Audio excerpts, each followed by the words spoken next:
Welcome to Regulate This, an RIA-ly Unfiltered Podcast. Welcome to 2026, everyone. To all of those folks that have stayed with us the entire time, we appreciate you. To all of the new people that have just started listening, welcome. It's no mistake that you're here. It's not by chance. You found us for a reason, and we're happy to have you. This year, you can expect some of the same old things. We're still going to be sassy. We're still probably going to say things that for some people, it's right on. And for other people, it can be somewhat offensive because we cut to the point. We don't worry about the pleasantries. We just speak from the heart and from the head and tell you how it is. So that's all going to remain the same. The difference for season 3 in 2026 is that we're going to invite guests in. We're going to invite people that are from the industry. Some of our colleagues that have been working in the industry for decades. Some of them have been working on the compliance side and understand some of those complexities. So it'll be fun to hear from them.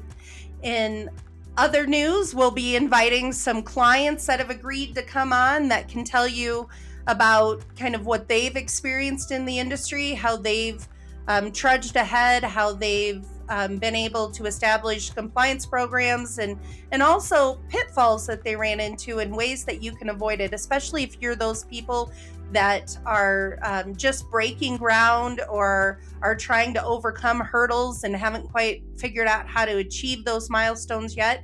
This will be a good time for you to listen. And then we're going to have other industry insiders too come in throughout this season and give you some tips and tricks and rules of the road for you to use. And, you know, the name of the game for us is to say it like it is and not sugarcoat it, and also not over or undersell something. Ultimately, the business that you have is yours.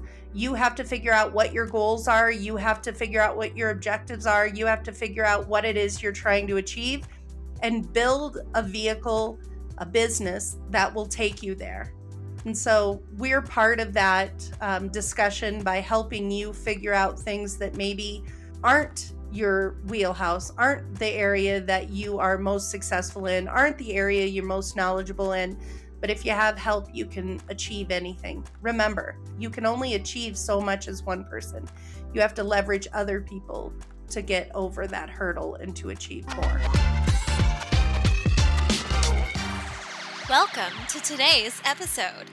We're diving into all things RIA, both compliance and business in general. I'm your host, Leila Shaver, founder of My RIA Lawyer. And with me, as always, is my co-host and business guru, Tracie Behr.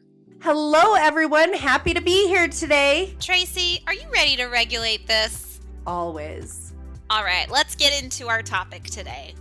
So it's our first episode of 2026, season 3, Leila. I'm so happy to be back. Whoop, whoop. Me too, Tracie. Me too. Well, this year is going to be another fun year with fascinating episodes, of course. The two of us will be on and we'll be talking about RIA business and compliance and complexities and the things we're hearing from regulators and clients and industry people alike. So this year is going to be filled with lots of knowledge and lots of different voices to kind of glean any wisdom you can and take those pearls and make sure you're, storing them away, because if it isn't something that affects you now, it may be something that impacts you later. So on that note, let's get started, Tracie. And I think the best way to get started is really to set the tone, right? It's 2026. It's a whole new year. It's a new chapter in our book, so to speak. It's an opportunity really to psychologically, emotionally, business-wise kind of reset and really kind of build out the plan for the year. Now, for those of you who didn't know, Tracie is an attorney. She is a business guru. She's also coached and served as a fractional CEO and COO for hundreds of different companies. And one of the things I want to know, Tracie, is I feel like this time of year, you probably got a lot of bullshit from from business owners about all the things they want to accomplish in the new year. What are some of those things you heard that you knew as soon as you heard it was complete BS? I think the biggest thing was that there was no plan in their plan. They had all of these things that they were telling me, but they were all wishes. It's like me saying, and I think most people out there can relate or know somebody that can relate, whether it's you or a spouse or somebody in your life, saying, I want to lose 20 pounds in 2026. Well, it's an easy thing to say. It's a harder thing to do. So you have to put a plan in the plan. What are the things that I need to start doing? Well, I probably need to start moving. What are the things I need to stop doing? I need to stop sitting in front of the TV at night and eating chips and drinking soda and really thinking that that's very enjoyable, because the longer I do that, the more I'm, moving away from my goals. What are the things that I need to keep doing that I've been doing and I need to leverage it and be more successful? Well, I need to, I enjoy fruits and vegetables. I need to eat more of them.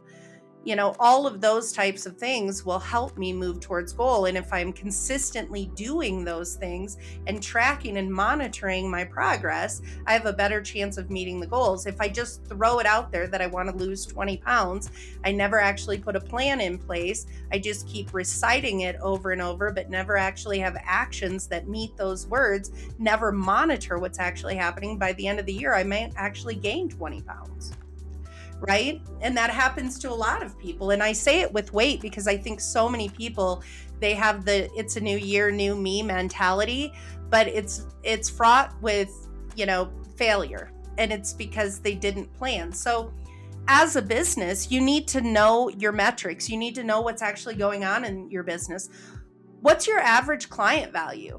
Start there. You need to know, what does it take when I bring in a client? How much is that client worth to me? What's the value? Because a lot of business decisions can be impacted by that. Like if you're the owner and the CCO and you're doing all of the compliance stuff yourself, and you find out bringing in a new client is a $15,000 value, do you think it would benefit you to bring in an outsourced compliance help that would likely cost, a fraction, so that you can bring in clients? Because if you brought in 2 new clients, that's $30,000 a month that you have in value.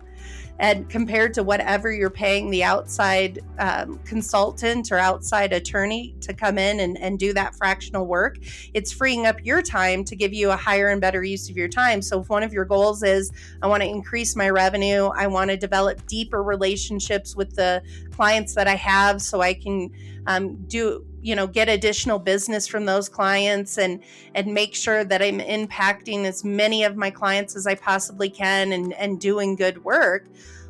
Well, you have to start looking at that and saying, hey, if this is the value of the client and I'm spinning my wheels doing this stuff and not focusing on that, is it moving me closer to my goal or further away?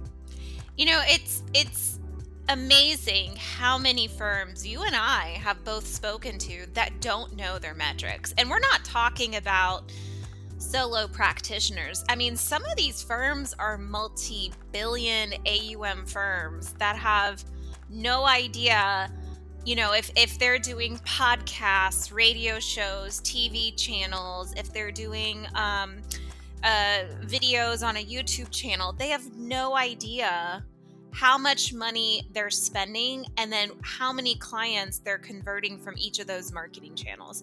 So they have no idea if I'm getting a client from my podcast, how much did my podcast cost? And then how many prospects am I getting out of that marketing channel? And then what's the conversion rate, right? So if we're doing a podcast and we have 20 prospects reaching out to us, and then 10 convert, that's a 50% conversion rate. Well, if we've spent $1,000 on our podcast, right, that should give us an idea of how much each of those prospects cost to become a client. But it's amazing how many firms and firm owners have no idea. So they're just throwing money at these different marketing channels. They have no clue where clients are coming from. They have no clue what's the cost of getting that client.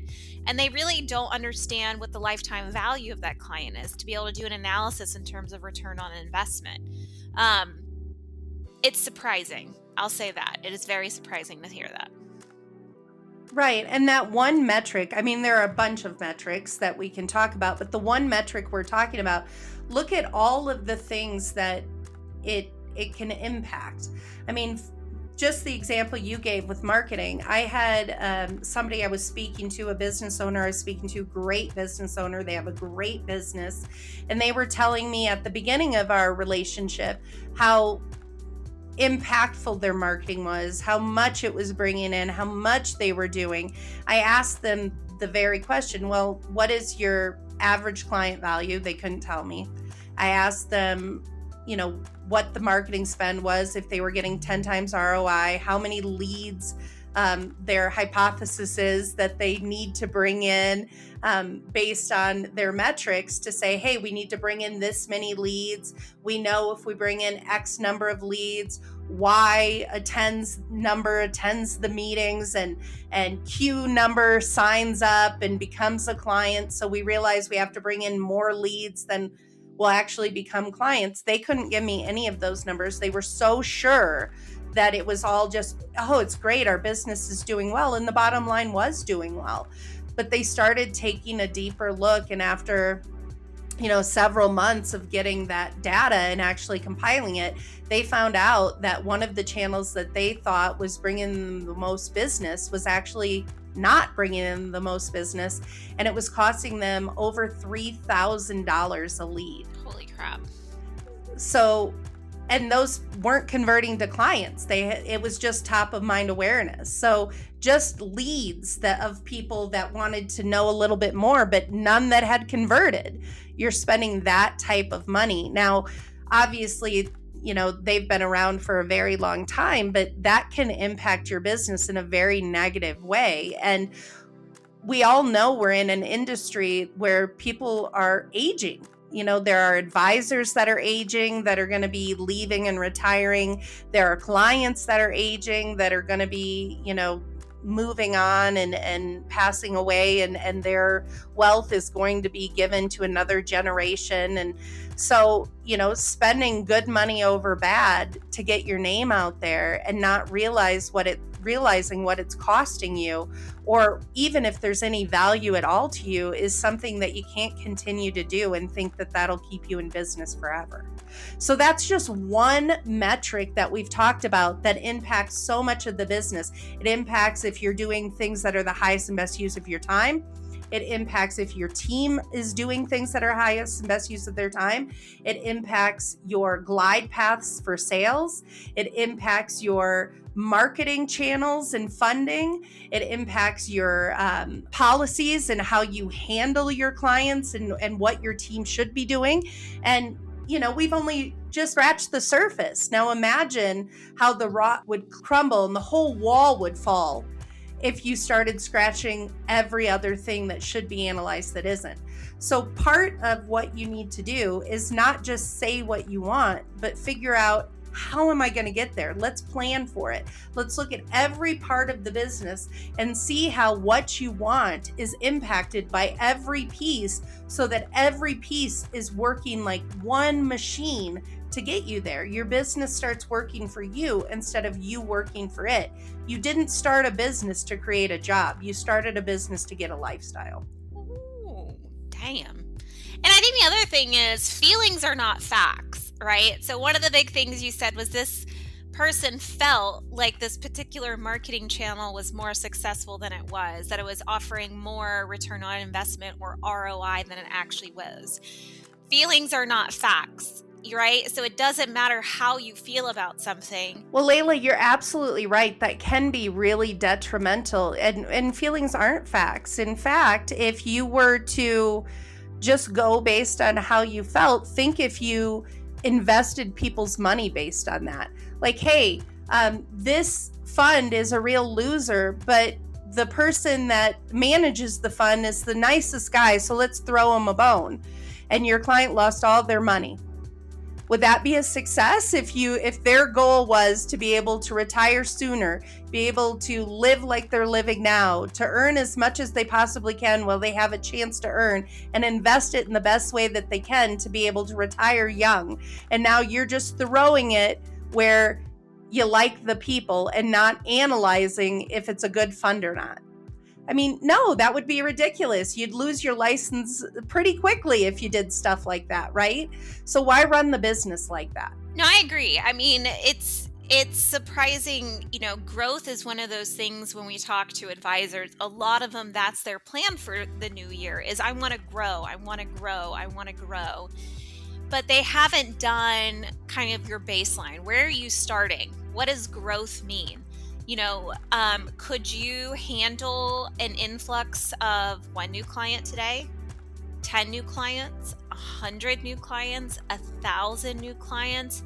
Where would you break, essentially? Where could you not handle the influx? And so many firms just don't understand these numbers because these numbers are important to know, right? They tell you how to plan for capacity, right? So hiring, recruiting, it helps you understand the different systems and processes you need to build and improve upon to handle the growth that you want to have. These numbers tell you how successful or unsuccessful members of your team are.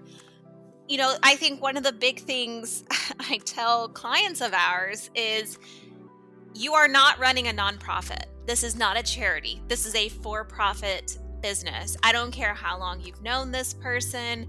I don't care that they've known your mama, your cousin, your sister, they're your in-law, they're your child. Like, you are running a for-profit business. You have to make decisions that are right for your business because it's not just you. It's not just, your clients. You've got employees. They're depending on you for their salary, for benefits, for training. And if this is your year for growth, you want to retain your A-team players, and you want the lazy people, the people who are manipulative, the people who aren't doing anything. You want them to find the door. And it's like, I have to have this conversation so many times with firms. And it's not just small firms, it's large firms too, where it's like, guys, get rid of this person already. You can't trust them with work. You can't trust them to get things done on time. They don't come in on time. They leave early. They're not a team player. They're not someone who's going to jump in and support the team. Like, what are we doing here? And if you're not monitoring, you don't know. It's not because you want to micromanage everybody. Nobody has time for that. And if you have to do that, you have the wrong team in place. But what it's there for is to tell you facts to help you make better business decisions. Perhaps, your advisor team is telling you, I can barely keep my head above water. I'm overwhelmed. I've got too much on my plate. Well, those feelings feel valid, right? But maybe when you analyze the data, the truth is that you have the advisors doing a lot of busy work that isn't the highest and best use of their time, that if it was shifted to an admin or a customer service person or somebody that could handle the paperwork or something along those lines, it would free the advisor up to do what's in their unique zone of genius, to handle the client experience, to better have conversations and cement relationships, to bring in additional business, to really know their stuff like the back of their hand. But if you have them doing the wrong stuff, you're going to get different results. And you're probably going to hire another advisor and have a top tiered price that you're paying instead of a lower amount of compensation to an admin that could take weight off of those advisors' shoulders to free them up to do more. So you made a poor hiring decision if you decided to listen and say, oh, yep, they're overwhelmed. I need to hire another one. No, you needed to analyze your business metrics, and you need to hire the appropriate person to fill in the gaps. And you need to shift responsibilities to the lowest paid competent person to perform the task. But if you don't know your metrics, if you aren't monitoring things, if you're keeping your finger on the pulse to you is just having people spew stuff and believe it, then you're going to make a lot of poor decisions. And getting to your goal at the end of the year before the bell rings and it's 2027 is going to be much more difficult. If you get there, it's by happenstance. It's not because it's a plan. It's not because you've done something profound. It's because you fell into it, and good luck repeating that. Yeah, I think a lot of people get abdication confused with delegation, right? You can't just bring on someone, expect them to train themselves, be like, here's all this work, and then not have any way of making sure they're doing what they're supposed to be doing. There's no accountability. There's no system in which they're being supervised to ensure they're meeting minimum performance standards. So you end up with a firm that might be kumbayaing and they're BFFs and, oh my God, I know everything about your kids and grandkids and what's going on with your ex-boyfriend and blah, blah, blah. But work's not getting done. It's like, this is a professional environment. You've got to make sure you're delegating. You're telling people what they're responsible for. You have a supervisory system in place to make sure they're getting things done. This is where you need to create workflows. My God, again, how many firms are like, we don't have workflows, but my God, the newest AI note taker, they definitely have that, Tracie. AI is not going to help you as much as having workflows with, right? Doing training with your team is going to be a lot more helpful than AI can be right now. AI is like the new sexy thing. It's the shiny object. Everyone sees it and they're like, ooh, AI, that's what I need. No, what you need is a CRM.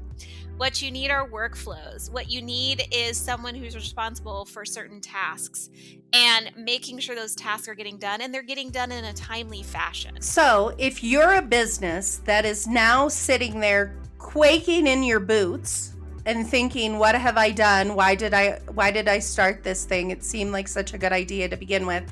And Leila and Tracie have now frightened me. Don't worry. We're here to help.